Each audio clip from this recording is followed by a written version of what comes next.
Hey, welcome to Dan's Model Works, and it is part 4. I'm sure it's part 4 because I just checked. Part 4 of building the mill Mi-10 by A model in 1/72nd scale. Let's get the big box out of the way. Alrighty, so here is the big stick in all of its glory, and I've given it a coat of Humbrol, I believe 65. And it is supposed to be a matte finish, but it actually has a fairly semi-gloss finish to it. Now, normally I would progress a model farther along before going on to decals. But what I'm going to do is I'm going to decal the fuselage as it sits right here.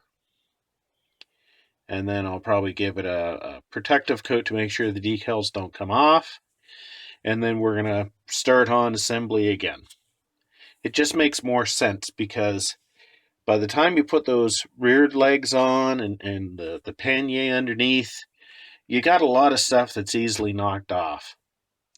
So, you know what? It makes more sense to me to get the decals on and then to flick all of the I was about to say Mascol, but my bottle of Mascol died on me, so I actually used Micro Mask. And the last time I used this, it was a real pain to get it off. So you know what? I think I'd rather worry about chiseling that stuff off sooner rather than later. And really, all of the struts and everything like that, they're going to be brush painted anyway. So it's no big deal if I leave those till later. So I guess the next step is to start putting decals on. So the Mi-10 is a little bit like Ford's Model T. You can have your Mi-10 in any color you want, so long as it's light gray. Although that's not quite true. I'm going to try to flash up a picture if I can find it. I'm not sure if I'm going to be able to find it right now. But if I do find it, I'll flash it up. And it's of an Mi-10 that's in current service. They're still actually being used. And it's actually in a fairly attractive multicolor paint scheme. However, the problem is it's a later short-legged machine, not a long-legged one like this one is.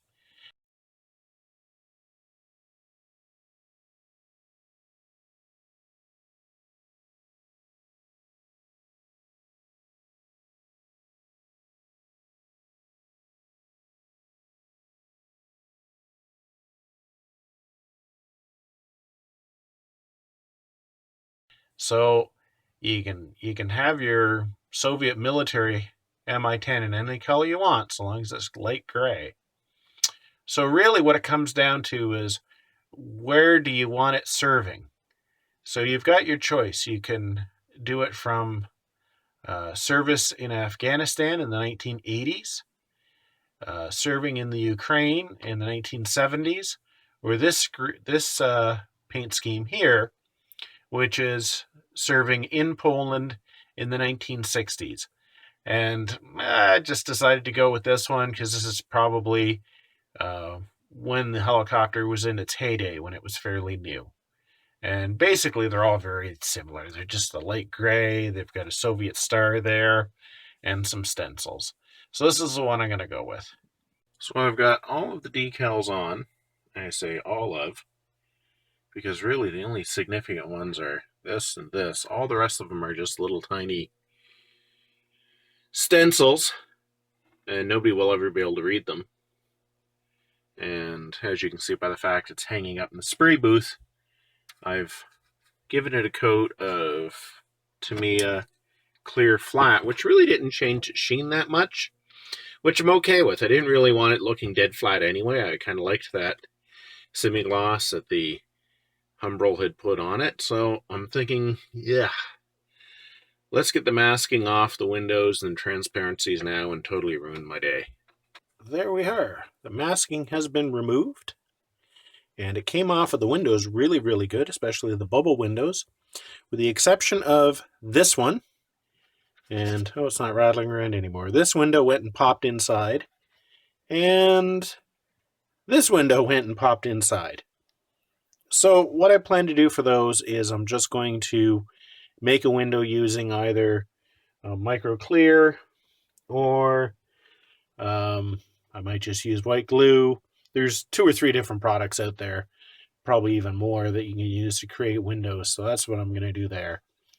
It came off pretty easy on the side windows.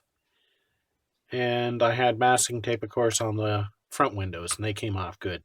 Now I still need to put 2 gray stripes going across the smile, as you can see there. And I'm going to do that later. But they'll be easy to do because all I have to do is just put 2 parallel strips of masking tape and then just put some gray paint on there. Easy, I say. Watch. It'll turn into a disaster. I've already repainted my exhausts. Tester's jet exhaust. The top of the transmission, the pylon here, I give that a coat of, I think it was Humbrol gunmetal. So now I'm ready to start working on the rear landing gear and the panier and all that sort of thing. So let's get on to that. I've started assembling the tanks, the extra tanks, and if you look inside the tank as I try to focus in on it here, you can see that this one is marked with an L, so it's for the left side. And this one, which I've already put together, it was marked with an R for right side, which is all well and good, except you can't see that once you put it together. So what I've done is I just penciled an R on the side of this one so I know it's for the right side. I don't know how interchangeable or not interchangeable they are, but it's probably a good idea to keep them separate. A surprisingly complicated structure is the panier here. It's made up of about 13 parts. Now I'm going to be giving an overall coat of silver and then probably a panel wash to bring out all these little details and all the little notches for installing tie downs and things, as well as I'll be painting the wheels with German gray for rubber and things like that. But yeah, this part is actually fairly complex. And the reason I've built it before doing the rear landing gear is the rear landing gear actually kind of cradles it and hooks onto it. So by getting this completed now, I'll be able to use it to help support the rear landing gear when it gets installed. So this is our landing gear on, or at least our landing gear legs, and as you can see, we get a tail sitter here, but I'm not really that concerned because we have the whole rotor assembly which has to bear here. We have 2 long-range fuel tanks, which is going to be sitting on either side, plus the load panier is going to be between here as well. So that should be more than enough to keep it sitting on its landing gear. And you can see how intricate these things are, made up of many, many pieces.